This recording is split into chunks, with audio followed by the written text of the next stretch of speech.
అందరికి చెప్తున్నా, నేను ప్రెగ్నెంట్.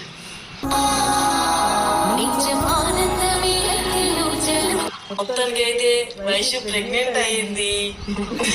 వైషు అమ్మ కాబోతుంది.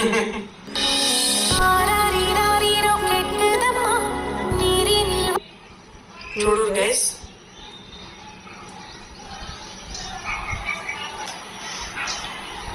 మేము కంటే వీడియో పెట్టి మరి చేస్తున్నాం, మీరే చెప్తుంది.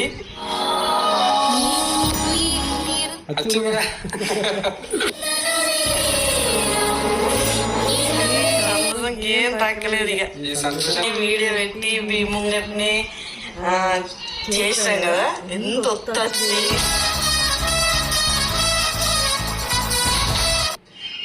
వయసు ప్రెగ్నెంట్ అయింది కదా, నాకైతే సంతోషం అవుతలేదు. నేను ఒక తాటి చెట్టు ఎక్కినంత సంతోషం ఉంది నాకైతే. ఫుల్ హ్యాపీగా ఉన్నా నేనైతే ఇప్పుడు. ఫుల్ హ్యాపీగా మరొక డ్యాన్స్.